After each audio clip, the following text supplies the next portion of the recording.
Students, आप सब कैसे हो। आज मैं आपके साथ डिस्कस करूंगी राइट शेयर। आपने राइट शेयर पहले भी +2 में पढ़ चुके हैं, तो मैं आज आपके साथ डिस्कस करूंगी डिटेल में राइट शेयर क्या होते हैं। जैसा कि आप सभी को पता है, कंपनी की ऑथराइज शेयर कैपिटल होती है। ऑथराइज शेयर कैपिटल कहाँ मेंशन होती है? मेमोरेंडम एसोसिएशन के कैपिटल क्लोज में। ऑथराइज शेयर कैपिटल क्या होती है? जो कंपनी पूरी लाइफ हो सकती है, 500 साल, 1000 साल, कितने इशू कर सकती है। ठीक है, तो कंपनी सारी शेयर कैपिटल एक बारी में इशू नहीं करती है। ठीक है, कंपनी को जितनी जरूरत है उतनी उतनी शेयर इशू करते रहते हैं। ठीक है, तो जब कंपनी के राइट का अधिकार कब होता है? जब कंपनी के पहले ही क्या पड़े होते हैं, कंपनी के नए शेयर होते हैं। ठीक है, पहले हमें जैसे कि आप सब ऐसे समझिए, कंपनी को इनकॉर्पोरेशन का सर्टिफिकेट मिल गया। कंपनी यदि पब्लिक कंपनी है, उसको कमेंसमेंट ऑफ बिजनेस का सर्टिफिकेट मिल गया, तो कंपनी क्या करती है? शेयर इशू कर देती है। तो कंपनी के क्या बन जाते हैं? शेयर होल्डर बन जाते हैं। ठीक है, तो कंपनी चलने लग पड़ी। अब कंपनी को महसूस होने लगा कि कंपनी को और भी शेयर कैपिटल चाहिए। जब कंपनी को और शेयर कैपिटल चाहिए तो कंपनी क्या करती है? तो कंपनी क्या करती है? तो नए शेयर इशू करेगी पब्लिक में। तो पब्लिक में इशू करने से पहले कंपनी क्या करती है? पुराने शेयर होल्डर से पूछती है कि आपने शेयर लेने हैं। यदि पुराने शेयर को ये वाले शेयर ले लेते हैं तो उसको हम क्या कहते हैं? राइट शेयर कहते हैं। तो कितने कैसे पूछेगी कंपनी? यदि किसी शेयर होल्डर के कंपनी में 1% शेयर है, किसी शेयर होल्डर के कंपनी में 20% शेयर है, किसी के 30% शेयर है, जितने जितने प्रोपोर्शनेट में उसके शेयर पहले पड़े हुए हैं, उतने उतने प्रोपोर्शनेट में नए शेयर कैपिटल में उतना उतना प्रोपोर्शनेट उनसे पूछा जाता है पहले कि आपने लेने हैं या आप अपने फ्रेंड को देने हैं, या इतने टाइम में आपने नहीं जवाब दिए तो हम पब्लिक को इशू कर देंगे। यदि उन्होंने शेयर ले लिए तो उसको हम क्या कहेंगे? Right share. इससे फ़ायदा क्या होता है? तो शेयर होल्डर का, जो पुराने शेयर होल्डर का कंपनी में जो परसेंटेज है, अधिकार है, वो उतना ही रहता है। तो उनका जो अधिकार है वो कम नहीं होता है। ठीक है, यदि उन्होंने किसी मना कर दिया तो नए शेयर होल्डर कंपनी में आ जाएंगे, तो उनकी परसेंटेज जो कंपनी में वोटिंग राइट क्या हो जाएंगे? कम हो जाएंगे। ठीक है, तो इस टाइप के शेयर को हम क्या कहते हैं? राइट शेयर कहते हैं। ऐसा नहीं कंपनी की शेयर कैपिटल में पब्लिक को करते या उनको करते तो कुछ फर्क पड़ना था। एंट्री तो वैसे ही होनी है जैसे bank account debit to share capital account, जब हम नए शेयर पब्लिक में इशू करेंगे। ठीक है, तो आपको पता चली गया कि राइट शेयर किसे कहते हैं। मतलब कि कंपनी यदि हमने पुराने शेयर होल्डर को इशू की है या पब्लिक को इशू की है, तो इसकी accounting entry same to same ही होनी है। बस राइट इसलिए कहा गया कि हमने पब्लिक को पूछने से पहले किससे पूछ लिया? पुराने शेयर होल्डर से पूछ लिया, और पुराने राइट है उनके पास ये। ठीक है, तो इसको हम क्या कहते हैं? उन्होंने ले लिए वो शेयर, तो उसका नाम क्या हो गया? राइट शेयर हो गया। ठीक है, राइट इशू और प्री एम्प्टिव शेयर भी कहते हैं इसको। मतलब कि सब्सिक्वेंट इशू, सब्सिक्वेंट मतलब एक बार पहले इशू है, फिर सब्सिक्वेंट फिर से इशू किए share by existing company to existing share holder are known as the right share. Existing company ने एग्जिस्टिंग शेयर होल्डर को किया तो ये राइट शेयर हो गए। According to section 62 of the company 2013, company कब राइट शेयर इशू कर सकती है? जब कंपनी के जैसे 2 कंडीशन हैं, इनमें से जो भी डेट पहले आ जाती है उस डेट के बाद कंपनी राइट शेयर इशू कर सकती है। कब डेट? यदि कंपनी को बने हुए फॉर्मेशन को कितना टाइम हो गया? 2 साल हो गए, 2 साल हो गए बनने को इनकॉर्पोरेशन का सर्टिफिकेट। और यदि कंपनी ने जब फर्स्ट टाइम अलॉटमेंट की थी ना शेयर को, उस डेट को, जो डेट पहले आ जाए उस डेट के बाद कंपनी क्या इशू कर सकती है? राइट शेयर इशू कर सकती है। ठीक है, it is under legal obligation, it is the legal obligation to first offer the fresh issue of share to the existing shareholder। ये लीगल ऑब्लिगेशन है कि कंपनी की लीगल ऑब्लिगेशन है, ऐसा नहीं है कि अपनी मर्जी से। कंपनी के पास, कंपनी पर एक रिस्ट्रिक्शन लगाई हुई है कि कंपनी ने जब भी नए शेयर फर्दर इशू करने तो सबसे पहले पुराने शेयर होल्डर से पूछे। पुराने शेयर होल्डर मना करते हैं तब वो पब्लिक को इशू किए जाएंगे। ठीक है, proportional to the capital paid up on दो share at the date of offer, जिस दिन उसने ऑफर की है नए शेयर के लिए, उसी डेट को क्या देखा जाएगा? उन पुराने शेयर होल्डर की पेड अप कैपिटल देखी जाएगी जो बैलेंस शीट में पड़ी हुई है। किस प्रोपोर्शनेट में मनी पड़ी हुई है? किसी के पास 2% है, किसी के पास 1% है, किसी को 3% है। ठीक है, प्रोपोर्शनेट देख लिया शेयर होल्डर का, तो उसी प्रोपोर्शन में यदि और नई शेयर कैपिटल देखी जो इशू करनी है पब्लिक को, उसमें भी उतनी प्रोपोर्शनेट के लिए उनसे पूछा जाएगा। ठीक है, यदि पब्लिक से पूछना है तो सबसे पहले क्या करेंगे? जैसे आप सभी को पता है, ये नोटिस भेजा जाता है। किसको नोटिस भेजना है? एग्जिस्टिंग शेयर होल्डर को नोटिस भेजना है। क्या भेजना है? उसमें नंबर ऑफ शेयर बताएंगे आपको, आपके लिए आपके प्रोपोर्शन में इतने शेयर आते हैं और इसकी शेयर की इतनी कीमत है।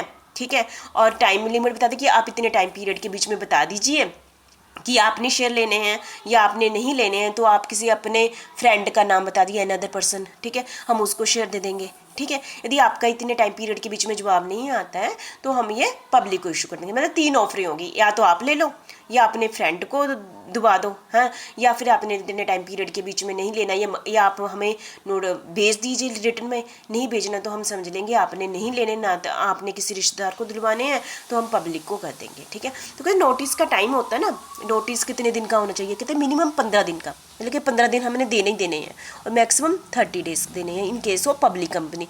और in case of private company minimum days कितने हैं, 7 डे, और मैक्सिमम कितने हैं, 15 दिन। इस बीच में भी मतलब कि 6 दिन का नोटिस नहीं हो सकता, मिनिमम 7 दिन का ही होगा, ठीक है। According to SEBI regulation 2009, SEBI की रेगुलेशन के अकॉर्डिंग ये जो टाइम पीरियड है can not open more than 30 दिन, 30 दिन से ज़्यादा टाइम नहीं दिया जाता है, ठीक है।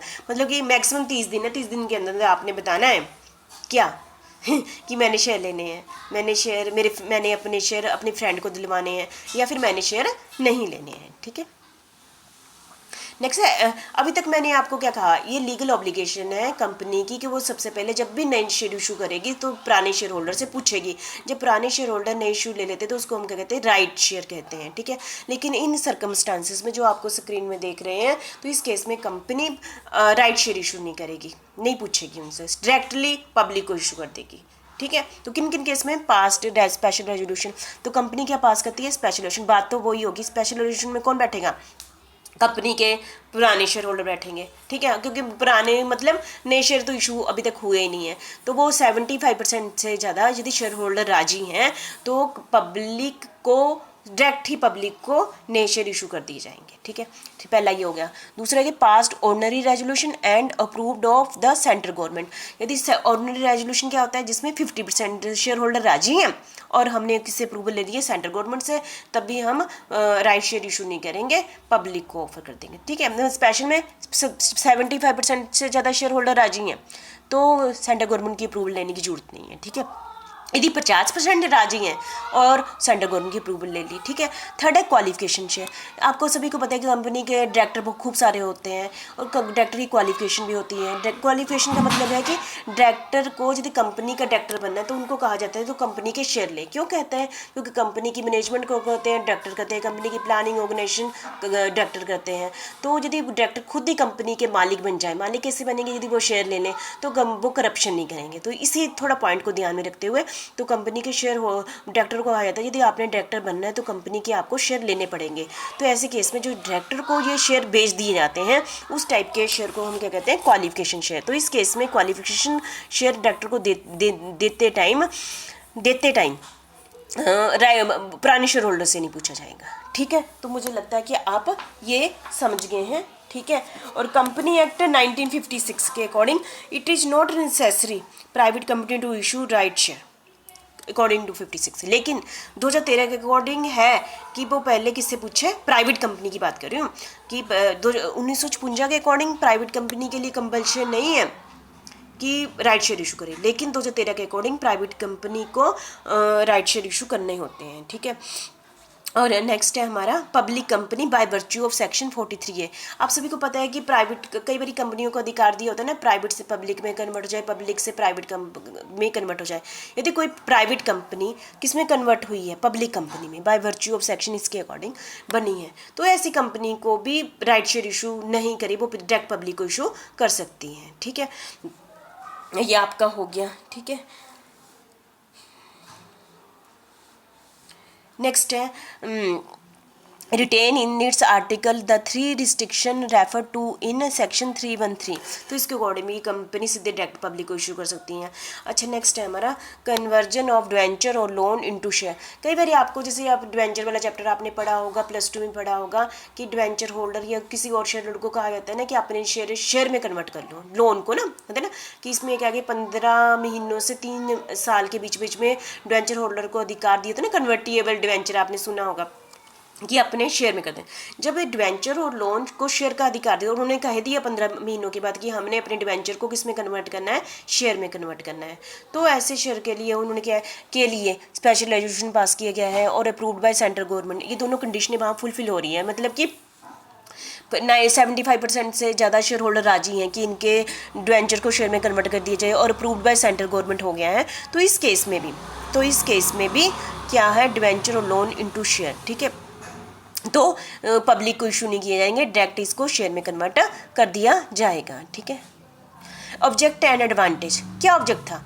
Existing share holder not be affected by the, क्योंकि एग्जिस्टिंग शेयर होल्डर ने उतने ही प्रोपोर्शनल में नए शेयर रेशियो ले लिए हैं तो उनकी पावर में कोई फर्क नहीं पड़ा। ठीक है, फ्लोटिंग कॉस्ट हमारी कम पड़ी। यदि हम पब्लिक को इशू करते तो हमें बड़े सारे खर्चे करने पड़ते हैं।